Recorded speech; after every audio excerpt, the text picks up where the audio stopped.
तो hello my dear students, my dear friends, कैसे हैं आप सभी लोग। उम्मीद करता हूं आप सभी लोग बहुत अच्छे से होंगे, आपकी पढ़ाई अच्छे से चल रही होगी। गाइस थोड़ा सा टेक्निकल इशू हो गया था, उस वजह से क्लास हमारी थोड़ी लेट हो गई। आप सभी का हार्दिक स्वागत है आज की इस कक्षा में। गाइस बात करने वाले हैं lamentation of the old pensioner. तो सबसे पहले लेमेंटेशन को समझ लेते हैं। लेमेंटेशन का मतलब होता है रोना, शोक करना या विलाप करना। तो रोना या शोक करना या विलाप करना मतलब किसी दुख की अभिव्यक्ति है कि दुख हो रहा है किसी व्यक्ति को। किस व्यक्ति का दुख है? तो एक ओल्ड यानी वृद्धावस्था के पेंशनर का। पेंशनर किसको कहा जाता है? ऐसा व्यक्ति जिसने जीवन भर काम किया है, अब वह रिटायर हो गए हैं, सेवानिवृत्त हो गए हैं। उसके बाद जीवन जीने के लिए जो पेंशन दी जाती है यानी कि जो पैसा दिया जाता है ऐसे वृद्ध लोगों को, वह पेंशन कहा जाता है। तो पेंशन प्राप्त करने वाला व्यक्ति, सेवानिवृत्ति के बाद जो गुजारा भत्ता होता है वो लेने वाला व्यक्ति, उसके विलाप, उसके दुख के बारे में आज हम बात करने वाले हैं। तो हमारा पोएट्री स्टार्ट करें उससे पहले सेंट्रल आइडिया समझ लेते हैं कि भाई कहना क्या चाहता है। यहां पर कौन सी चीज है जिसको यहां पर दर्शाया गया है। ठीक है, बिल्कुल बेटा आकिब बताएंगे, है ना। तो सेंट्रल आइडिया क्या है यानी कि मूल विचार क्या है, कवि यहां पर क्या कहना चाहता है। The poem reflects on the passage of time and it's transformative effects on the speaker. तो कवि यहां पर कविता यहां पर दर्शाती है कि पैसेज ऑफ टाइम, समय कैसे गुजरता है, समय कैसे बीतता है, एंड इट्स ट्रांसफॉर्मेटिव इफेक्ट, और इसका परिवर्तनीय प्रभाव यानी समय के साथ जो परिवर्तन होता है चीजों में, उस परिवर्तन का परिवर्तनीय प्रभाव क्या देखने को मिलता है ऑन द स्पीकर, वक्ता पर, यानी कि जो हमें कहानी सुना रहे हैं उस पर। यूजिंग इमेजिनरी, यहां पर कल्पना का इस्तेमाल किया गया है, ऑफ अ ब्रोकन ट्री, टूटा हुआ पेड़, फायर आग, एंड रेबेलियन। रेबेलियन का मतलब होता है विद्रोह। इन प्रतीकों का इस्तेमाल किया गया है। द स्पीकर कंटेम्पलेट्स पर्सनल चेंजेस, यहां पर स्पीकर जो है निंदा करता है निजी परिवर्तनों की, एंड लॉस, नुकसान की, expressing defiance against the time, और डेफियंस यानी कि बहुत ही ज्यादा गुस्सा दिखाता है टाइम के इन्फ्लुएंस पर, समय के प्रभाव पर। डिस्पाइट पॉलिटिकल अनरेस्ट, यानी कि राजनीतिक अनरेस्ट होने की वजह से, अनरेस्ट का मतलब आरामहीन स्थिति होने की वजह से, एंड सोशियल स्ट्रगल्स, और सामाजिक संघर्षों की वजह से, the speaker focuses on internal transformation. जो स्पीकर है हमारे, जो कविता सुना रहे हैं, वो आंतरिक परिवर्तन पर फोकस करते हैं, ध्यान देते हैं। Rejecting passive acceptance of ageing, और पैसिव, पैसिव का मतलब है, देखो एक्टिव का मतलब होता है गतिशील या सक्रिय, पैसिव का मतलब है निष्क्रिय, जो क्रियाशील ना हो। तो वे रिजेक्ट करते हैं निष्क्रिय एक्सेप्टेंस को ऑफ एजिंग, यानी आयु बढ़ने की वजह से ये सारी चीजें होती है, या आयु बढ़ने की वजह से ये सारे परिवर्तन हो रहे हैं, इस चीज को मानने से वे मना कर देते हैं। The act of spitting into the face of time symbolises resistance. जैसे कि कहते हैं ना एक्ट ऑफ स्पिटिंग, स्पिटिंग का मतलब होता है थूकना। तो यहां पर जिस तरीके से निंदा की गई है the face of time, face of time पर, जैसे उसके जो समय का पैसेज है, समय का बहाव जो परिवर्तन करता है, उसकी निंदा की गई है। ये सिंबलाइज करता है प्रतीकात्मक रूप से रेजिस्टेंस, यानी कि विरोध को या विद्रोह को दर्शाता है। As the speaker refuses to be defiant and subdued by its effect, क्योंकि स्पीकर जो है मना कर देता है हारने से, इसके प्रभावों से। तो चाहे आप डेफिएट कहो या सबड्यूड कहो, हारना है तो इसके प्रभावों के सामने हार मानने से वह मना कर देता है। The lamentation of the prisoner is a revised version of Y B. Yeats poem lamentation means the expression of sadness and disappointment. तो यहां पर वाई.बी. यीट्स की जो कविता है उसी का रिवाइज्ड वर्जन है old, the lamentation of old prisoner. तो लेमेंटेशन का मतलब होता है एक ऐसा एक्सप्रेशन, एक ऐसी अभिव्यक्ति जिसमें दुख या निराशा को दर्शाया गया है।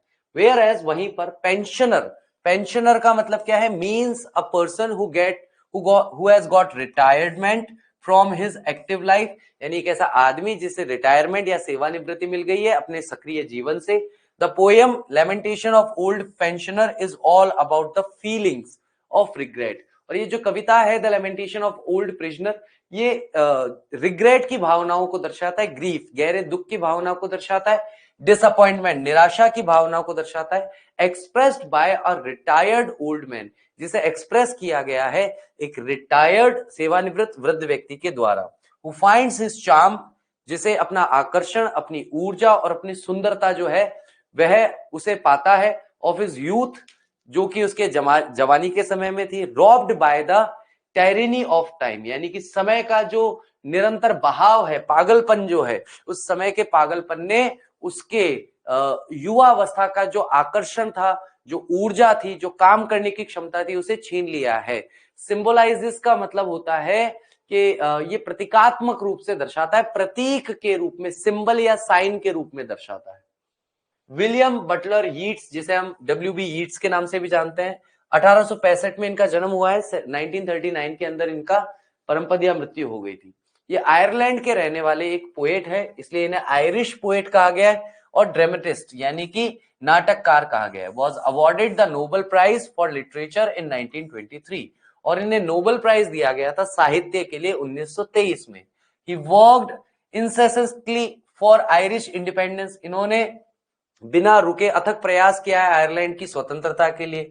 And for an Irish literature separate from British literature, और एक आयरलैंड का लिटरेचर क्लब होना चाहिए जो ब्रिटिश लिटरेचर से अलग होना चाहिए, पृथक होना चाहिए। ये को फाउंडर है, यानी सह संस्थापक हैं the Irish National Theatre company के। He was instrumental behind the Irish theatrical, ये इंस्ट्रूमेंटल यानी कि यंत्रवत तरीके से इन्होंने काम किया है आयरिश थिएटिकल के पीछे। कल्चरल और सांस्कृतिक और लिटरेरी रिवाइवल, यानी कि साहित्यिक रिवाइवल कहते हैं पुनर्जीवित करने के लिए, विथ हिज प्ले, अपने नाटकों से इन्होंने आयरलैंड के थिएटिकल वर्ल्ड को, यानी कि नाटकीय संसार को, साहित्यिक संसार को और साहित्यिक संसार को, इनको पुनर्जीवित किया है अपने नाटकों की मदद से। द कॉन्टेस कैथलीन, जो 1892 में लिखा गया था। कलेक्शन ऑफ स्टोरीज, जो कि कैल्टिक ट्वाइलाइट है, ये 1839 में है। He admired and collected old Irish folk tales, इन्होंने प्रशंसा की है और कलेक्ट यानी कि संग्रह किया है पुरानी जो आयरलैंड की लोक गाथाएं या लोक कथाएं हैं और लेजेंड्स, कहानियों का। इंस्पायर्ड बाय द हीरोज, यानी कि जितने भी नायक हैं उनसे प्रेरित होकर के। द रोमांस से, and the magic of these legends, और इन कहानियों का जो जादू है उससे प्रेरित होकर के। ही often scattered parts of many legends into a single poem, कई बार इन्होंने टुकड़ों में अलग अलग बटी हुई जो पार्ट्स हैं लेजेंड के, यानी कहानियों के जो छोटे छोटे हिस्से हैं, उन्हें पिरो करके एक कविता में रखा है। The elaborate style of his earlier work, जो विस्तृत स्टाइल है इनके शुरुआती कामों की, वॉज इन्फ्लुएंस्ड बाय प्री रैम्फिलिनेट्स, यानी कि एक एरा का समय है, यानी कि एक युग का समय है। तो रैम्फिलाइट्स का जो समय है, पूर्व रैम्फिलाइट्स का जो समय है, उससे बहुत ज्यादा प्रभावित है। वाइल इज लेटर वर्क, बाद वाला काम जो है, यूज अ स्पेंसर, उसमें स्पार्सर से ज्यादा प्रभावित है। मोर लिरिकल, ज्यादातर गाई जाने वाली कविताओं को लिखा है, वैसे ही स्टाइल में लिखा है। वॉज इन्फ्लुएंस्ड बाय सिंबोलिज्म, प्रतीकात्मकता से बहुत ज्यादा प्रभावित थे। मिस्टिसिज्म का मतलब है रहस्यवाद से बहुत ज्यादा प्रभावित थे। एंड द ऑकल्ट, ऑकल्ट का मतलब ऐसे प्रैक्टिसेस जो कि असभ्य प्रैक्टिसेस मानी जाती है किसी भी समाज में, उन असभ्य जो कार्य थे उनसे भी प्रेरणा लेकर के इन्होंने लेखन का काम किया है।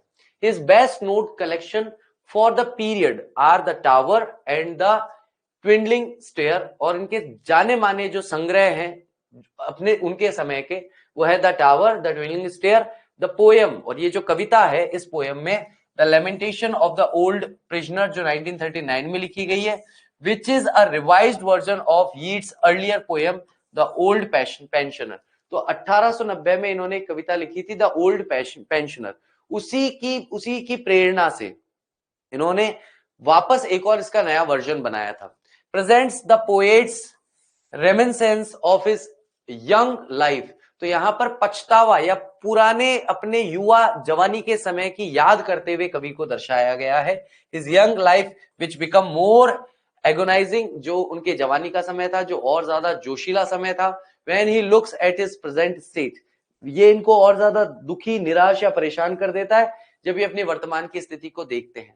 And contrast his time of youth with his state in the old age, और कॉन्ट्रास्ट करता है, विरोधाभास पैदा करता है उनके समय का, उनके जवानी का, with his state in the old age, जो इनकी स्थिति अभी वृद्धावस्था में है। ठीक है, तो यानी कि कुल मिलाकर के ये वृद्धावस्था में एक व्यक्ति है जो सेवानिवृत्त हो चुके हैं, ये बैठे हैं और ये देख रहे हैं कैसे समय गुजरने के साथ साथ बहते हुए समय ने, बदलते हुए समय ने कैसे इनके जीवन को नकारात्मक रूप से प्रभावित किया है, और बैठ करके अपने जवानी के समय को याद करते हैं, और जवानी का समय जो ये याद करते हैं उससे इन्हें और ज्यादा मतलब तकलीफ या पीड़ा अनुभव होती है कि यार उस समय वो समय अलग था, ये समय थोड़ा सा अलग है।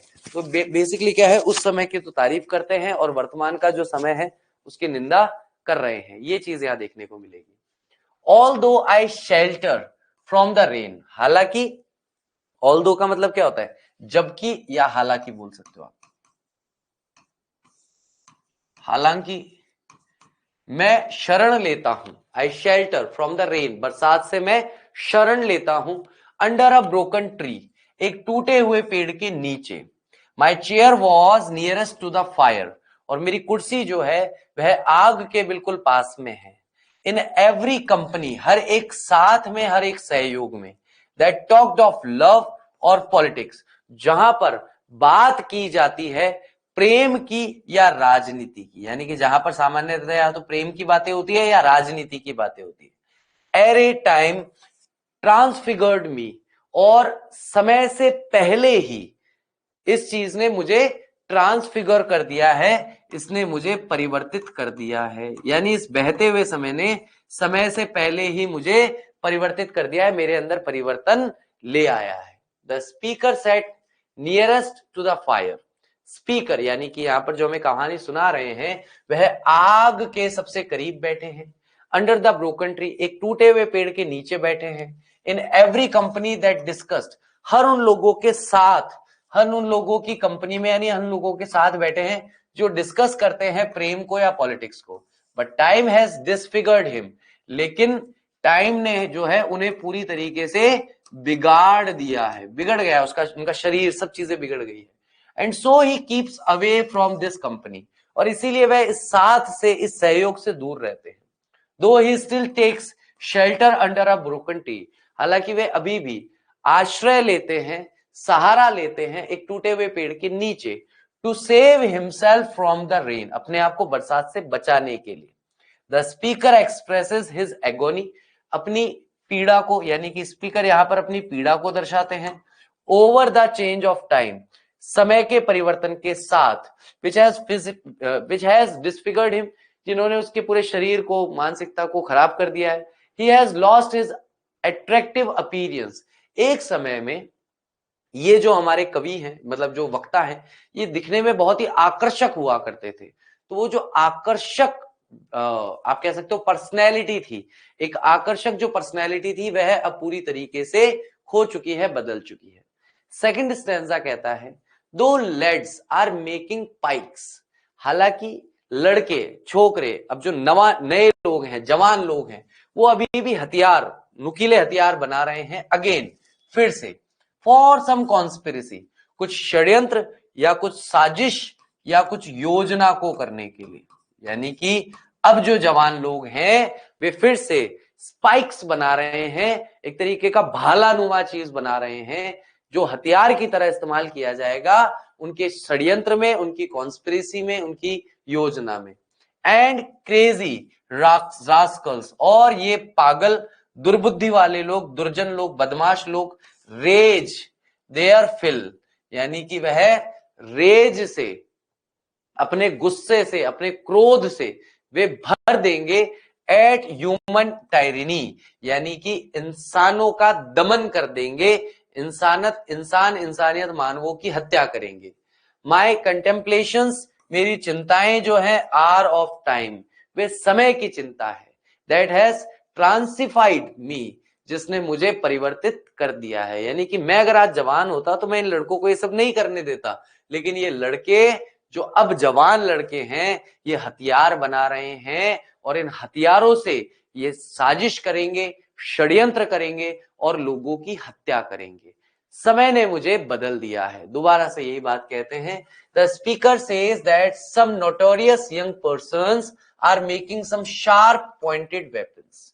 स्पीकर यहां पर कहते हैं कुछ नोटोरियस, नोटोरियस का मतलब होता है बदमाश, बदमाशी करने वाले, बदमाश युवा लोग जो हैं वे कुछ शार्प यानी कि तीखे और पॉइंटेड नुकीले,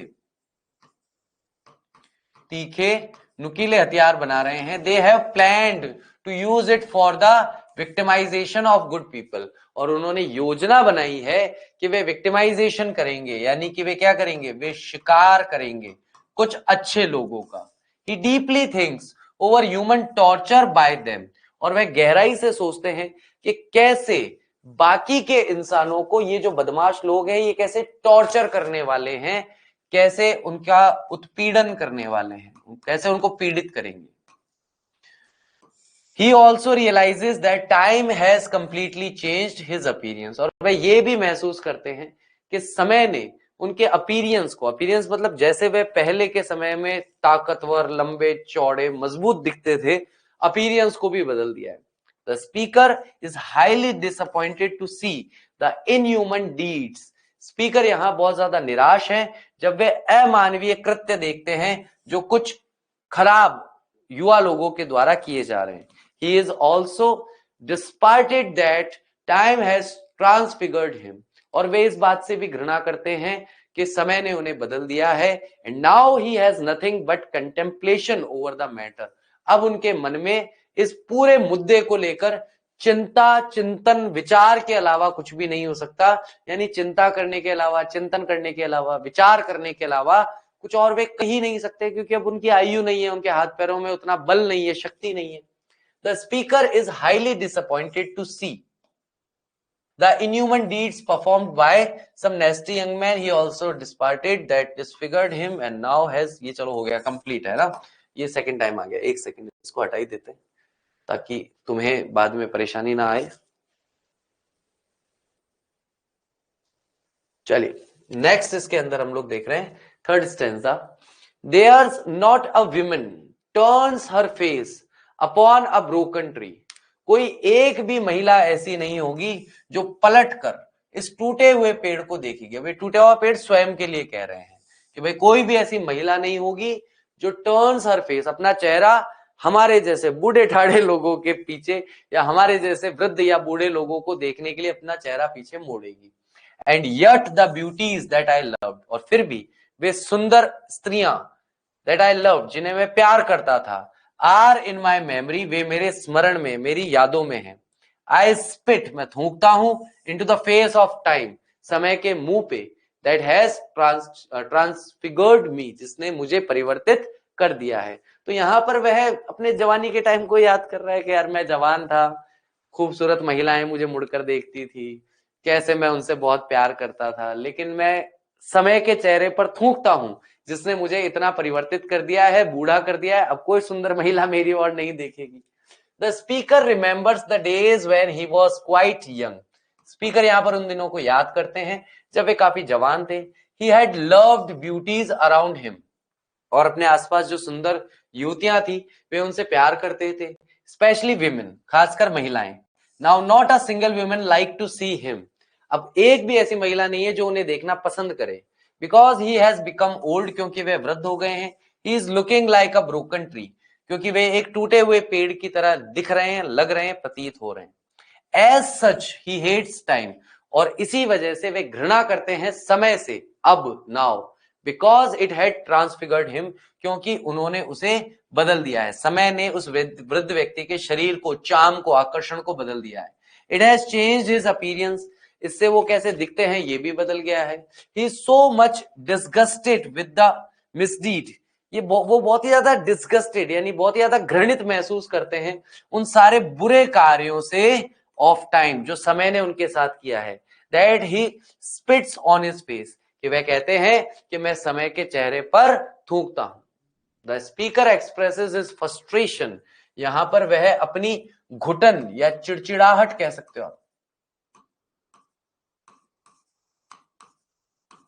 अपनी घुटन या चिड़चिड़ाहट बताते हैं इन दिस स्टेंजा, इस स्टेंजा पे जो क्रूअल एक्ट, जो क्रूरता भरा कार्य है समय का, उस पर। He has personified time, personified का मतलब होता है यहां पर उन्होंने मानवीकरण कर दिया है। क्या कर दिया है? मानवीकरण कर दिया है। एक second guys.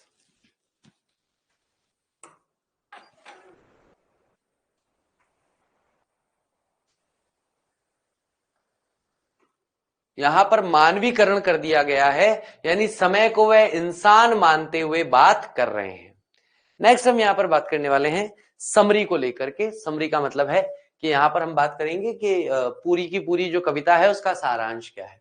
The poem explore the theme of the passage of time. तो यहां पर ये जो कविता है ये दर्शाती है इस थीम पर, इस मूल विचार पर ये कविता लिखी गई है, पैसेज ऑफ टाइम यानी कि समय का गुजरना, एंड इट्स ट्रांसफॉर्मेटिव इफेक्ट्स, और इसके परिवर्तनशील प्रभाव ऑन द स्पीकर, जो स्पीकर पे देखने को मिलते हैं। The speaker shelters from the rain under a broken tree. यहां पर हमारा कवि जो है हमारी को जो कविता सुना रहे हैं वह आश्रय लेते हैं बरसात से एक टूटे हुए पेड़ के नीचे। अ सिंबल ऑफ इनपरफेक्शन, जो कि एक तो होता है परफेक्शन कि कोई चीज बिल्कुल सबसे अपने बढ़िया स्वरूप में है, इनपरफेक्शन का मतलब कोई चीज जो अपने बढ़िया स्वरूप में अब नहीं है, एंड चेंज और परिवर्तन से, while reflecting on how time has altered them, ये दर्शाते हुए कि कैसे समय ने उन्हें बदल दिया है।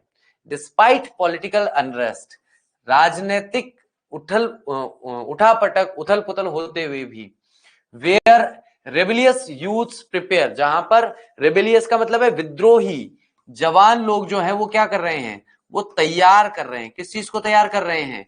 प्रिपेयर फॉर कॉन्फ्लिक्ट, संघर्ष के लिए, युद्ध के लिए तैयार हैं, एंड अपोज टायरेनी, और इस पागलपन का विरोध करने के लिए तैयार हैं। द स्पीकर्स थॉट्स आर, तो यहां पर जो स्पीकर हैं उनके जो विचार हैं वो प्री ऑक्यूपाइड है, पहले से ही व्यस्त हैं, विद देयर पर्सनल ट्रांसफॉर्मेशन, अपने निजी परिवर्तन पर, ड्यू टू टाइम, जो समय की वजह से हुआ है। The speaker recalls memories of beauty and love. Speaker यहां पर रिकॉल का मतलब होता है फिर से याद करते हैं उन यादों को, मेमोरीज को जो सुंदरता और प्रेम की थी, बट एक्नॉलेज, लेकिन इस बात को भी जानते हैं, मानते हैं, that they are now distant and faded, कि ये सारी की सारी सुंदरता और प्रेम वाली बातें अब उनसे बहुत दूर है और धुंधली पड़ गई। थ्रू आउट द पोएम, इस कविता में पूरे समय, the speaker conveys defiance towards time, यानी कि वह हार मानते हुए दिखाई देते हैं टाइम के सामने, particularly through the bold act of spitting into its face. और यहां पर ये जो डिफियंस यानी कि घृणा करने की जो भावना दिख रही है वो साफ तौर पर दिखाई देती है, एक निडर कार्य वे करते हैं समय के चेहरे पर थूकने का। A gesture of resistance against it inevitable changes, जो कि एक गेस्चर है, एक इशारा है, रेजिस्टेंस का, विरोध का इशारा है। किसके खिलाफ विरोध कर रहे हैं वो? इट्स एविटेबल, इनएविटेबल का मतलब है अपरिहार्य परिवर्तनों के खिलाफ वे विरोध कर रहे हैं। The recurring imaginary of the broken tree, फिर से आने वाली जो इमेजिनरी है, जो कल्पना है टूटे हुए ट्री की, पेड़ की, and the warmth of the fire, और जो गर्मी मिल रही है उन्हें आग से, highlights the tension between shelter and deterioration, वह हाईलाइट करती है टेंशन शेल्टर और डेटोरेशन के बीच में, symbolises the contrast between seeking comfort and facing the harsh reality of change, जहां पर वे सिंबलाइज कर रहे हैं, प्रतीकात्मक रूप से विरोध बता रहे हैं कि कैसे कंफर्ट लेना चाहिए और कैसे हार्श रियलिटी ऑफ चेंज जो है, यानी कि परिवर्तन की जो कठोरतम वास्तविकता है उसमें कैसे परिवर्तन होता है। Ultimately the poem is reflection on ageing, अंततः हम ये कह सकते हैं कि ये कविता जो है ये प्रतिबिंबित करती है एजिंग को, यानी आयु के बढ़ने को, मेमोरी यादों को, एंड रेजिस्टेंस विरोध को, टू टाइम्स पावर समय की शक्ति को लेकर के हम लोग जो विरोध करते हैं उसके खिलाफ ये प्रदर्शन करते हुए दिखाई देता है। ठीक है, चलो तो एक काम करते हैं, फिर इसके क्वेश्चन आंसर अब हम कल देखेंगे, है ना। अभी हमारे पास ज्यादा समय बचा नहीं है, 5-7 मिनट ही बचे हैं अब 6 बजने में, तो क्वेश्चन आंसर हम इसके कल कर लेंगे। तो आज के लिए इतना ही रखते हैं। उम्मीद करता हूं आज का लेक्चर अच्छी तरीके से समझ में आया होगा, आपने अच्छे से एंजॉय किया होगा। Thank you very much, I will see you tomorrow, till then take care of yourself, bye bye, कल मिलते हैं, बाय।